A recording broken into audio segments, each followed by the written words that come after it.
Hi, I'm Sandra Dee. It's such fun living in California and being able to pick fresh flowers for my hair. What if I told you that one of Hollywood's most innocent sweethearts had a secret romance that would change everything? What if the girl everyone thought they knew was hiding a passionate love story that Hollywood tried to control? Today, we're diving deep into Sandra Dee's shocking memoir revelations about her relationship with heartthrob Troy Donahue. And trust me, you won't believe what she finally admitted after all these years. Picture this. It's 1960, and Sandra Dee is sitting across from the most gorgeous man in Hollywood at a studio lunch. She's just 18 years old, fresh off her biggest movie hits, and everyone sees her as America's perfect little angel. But when Troy Donahue walks into that room, everything changes. And in her own words from her memoir, she describes him with just 3 simple words that sent shockwaves through Hollywood. He was massive. But before we get to that jaw-dropping confession, let me tell you Sandra's incredible story from the very beginning, because what happened to this young woman will break your heart and inspire you at the same time. Sandra Dee wasn't even her real name. She was born Alexandra Zuck in 1942 in New Jersey, and from the moment she could walk, her ambitious mother Mary knew her daughter was destined for stardom. Can you imagine being pushed into modeling as a little kid? That's exactly what happened to Sandra. By the time she was barely a teenager, her face was everywhere. Girl Scout cookie boxes, Coca-Cola ads, Life magazine covers. She was making more money than most adults, but the price she paid was enormous. Behind all those perfect smiles and magazine covers, Sandra was suffering. The pressure to stay thin was crushing her spirit. She developed anorexia as a child, and this terrible disease would follow her for the rest of her life. Think about it. Here's a little girl who should be playing with dolls and riding bikes, but instead she's starving herself to fit into an image that Hollywood created for her. When Sandra was just 14 years old, she got her first movie role. Can you believe that? 14. Most kids that age are worried about homework and crushes, but Sandra was already working with famous directors and learning her lines. Her big breakthrough came with a movie called Imitation of Life in 1959, where she starred alongside the legendary Lana Turner. This film wasn't just another pretty movie. It dealt with serious topics like racism and family problems, and Sandra proved she could handle the emotional scenes just as well as any adult actress. But it was her next movie that really made her famous. A Summer Place became a cultural phenomenon, and Sandra's character Molly became the perfect example of young, innocent love. The theme song from this movie is still famous today, and whenever people heard it, they thought of Sandra's sweet face and golden curls. She had become the girl next door that every boy wanted to date and every girl wanted to be friends with. Then came Gidget, and Sandra's life changed forever. This movie created an entire new type of film, the beach party movie, and Sandra's character became the model for the perfect American teenager. She was carefree, optimistic, and always ready for adventure. Her sunny personality and beautiful blonde hair made her a household name. Teenage girls all over America wanted to look just like her, and magazines couldn't get enough of her story. But here's the thing that most people didn't understand. Sandra was trapped. The studio system in those days controlled every aspect of a star's life. They decided what movies she could make, who she could date, and even what she could say in interviews. Sandra was incredibly talented and wanted to try more challenging roles, but the studio bosses only saw her as one thing, the innocent girl next door. They wouldn't let her grow as an actress because they were making too much money from her sweet image. Throughout the early 1960s, Sandra starred in hit after hit. Movies like Tammy Tell Me True and If a Man Answers kept her at the top of the box office charts. She was consistently voted one of the most popular stars in America, and her movies were making millions of dollars. From the outside, everything looked perfect. But Sandra was starting to feel like a prisoner in her own life. In 1963, something interesting happened. Sandra starred in Take Her, She's Mine with the legendary James Stewart. This role was different because it let her show more of her personality and comedy skills. She played a young woman whose independent spirit clashed with her overprotective father. Many people think this movie showed what Sandra could have become if Hollywood had given her more chances to stretch her acting muscles. But by 1964, things were starting to change in Hollywood. The wholesome, innocent movies that made Sandra famous were going out of style. Audiences wanted grittier, more realistic films that dealt with serious social issues. Movies were becoming more rebellious, and Sandra's squeaky clean image suddenly seemed old-fashioned. Her last major studio film was A Man Could Get Killed in 1966, and it marked the end of an era for her. Now, here's where Sandra's personal life gets really interesting, and it's connected to that shocking confession about Troy Donahue. In 1960, Sandra met and fell in love with Bobby Darin, one of the biggest pop stars in the world.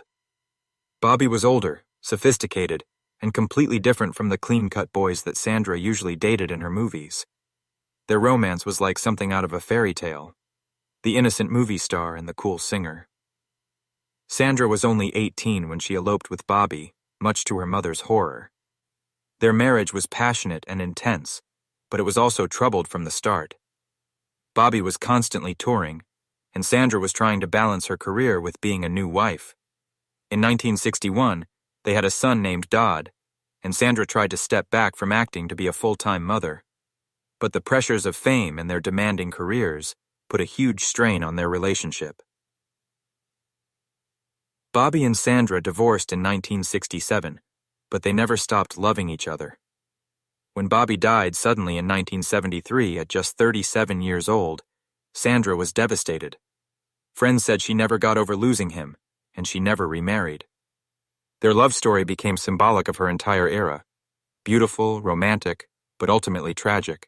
But here's what most people never knew about Sandra's romantic life, and this is where her memoir confession becomes absolutely shocking. During the height of her fame in 1960, Sandra had a brief but intense romance with Troy Donahue, another major heartthrob of the era. Troy was everything that Sandra's public image wasn't supposed to be attracted to. He was dangerous, rebellious, and unpredictable. In her memoir, Sandra finally opened up about this secret relationship, and her words were absolutely electrifying. She described meeting Troy at a studio lunch, and the moment he walked in, everything changed. He was massive, she wrote, and she didn't just mean his physical size. She was talking about his overwhelming presence, his raw masculinity, and the way he completely commanded any room he entered. Sandra described how every head turned when Troy walked in, how even the air seemed to change. For a young woman who had been so carefully controlled and managed her entire life, Troy represented something completely different, pure, unfiltered excitement. She wrote about how he could say nothing at all and still make her feel everything. What started as a publicity stunt arranged by the studio quickly became something much more real and complicated. Sandra and Troy would escape from the public eye, driving along the California coast and parking by the beach just to talk. They shared their fears, their loneliness, and the incredible pressure they both felt from being famous so young. Sandra wrote that Troy understood what it meant to be adored by millions, but truly known by no one. The physical chemistry between them was intense, and Sandra hints at this in her memoir with another reference to Troy being massive, this time with a pause that suggests she meant much more than just his presence. She wrote about how he could make her forget who she was expected to be, if only for a moment. For someone who had been so tightly controlled, Troy offered a taste of rebellion and freedom. But like so many Hollywood romances, theirs burned bright and fast before fading away. The pressures of their careers and the disapproval of the people who managed their images forced them apart. Sandra wrote sadly that they were both like characters in someone else's script, never getting the chance to write their own ending. Even decades later, Sandra carried the memory of Troy with a mixture of love and regret. In one of the most beautiful passages of her memoir, she called him a beautiful, reckless storm that passed through her life. She said that even though it didn't last, she was grateful she was there to feel the rain. This revelation shows us a completely different side of Sandra Dee, not just the innocent sweetheart that everyone thought they knew, but a passionate young woman who was capable of deep, intense love. It also shows us how much the studio system controlled these young stars, not allowing them to have real relationships or make their own choices about their personal lives. As the 1960s ended and the 1970s began, Sandra's career faded along with the type of movies she was famous for. Hollywood had moved on to grittier, more rebellious films, and there wasn't much room for the wholesome girl-next-door image anymore. Sandra made a few television appearances and some low-budget films, but her days as a major star were over. Behind the scenes, Sandra was fighting battles that her fans never knew about. The pressures of early fame, childhood trauma, and her ongoing eating disorder were taking a terrible toll on her health. She also developed a serious drinking problem, and these issues fed off each other in a destructive cycle. The 1980s were particularly dark years for Sandra. After her beloved mother Mary died in 1987, Sandra went into a deep depression and became almost completely isolated from the world. She lived as a recluse, barely eating and drinking heavily. At one point, her weight dropped to a dangerous 80 pounds, and she was vomiting blood. Her son Dodd finally intervened and convinced her to get professional help. Slowly, with medical care and therapy, Sandra began to recover. She even talked about maybe returning to acting, not in movies, but in a television comedy show. She said she wanted to be part of a family again, even if it was just a pretend family on TV. Unfortunately, this comeback never happened, but it showed that Sandra still had hope and still wanted to connect with people. Sandra's years of heavy drinking and smoking eventually caught up with her. In 2000, she was diagnosed with kidney failure and had to go on dialysis. She completely stopped drinking and fought bravely to stay alive for 4 more years. On February 20th, 2005, Sandra passed away from kidney disease at a hospital in California. She was 62 years old. Sandra Dee's story is both heartbreaking and inspiring. She started as a little girl who was pushed in to fame before she was ready, became one of the biggest stars in the world, experienced passionate love and devastating loss, and ultimately faced her demons with quiet courage. Her confession about Troy Donahue gives us a glimpse into the real woman behind the innocent image, someone who was capable of deep passion and wasn't afraid to take emotional risks. The tragedy of Sandra's story is that she was never really allowed to be herself. The studio system, her ambitious mother, and the demands of fame all combined to create an image that trapped her. She was so much more than just the sweet, wholesome character she played in movies, but the world wasn't ready to see that other side of her. Today, Sandra Dee is remembered not just as a movie star, but as a symbol of both the glamour and the dark side of Hollywood's golden age.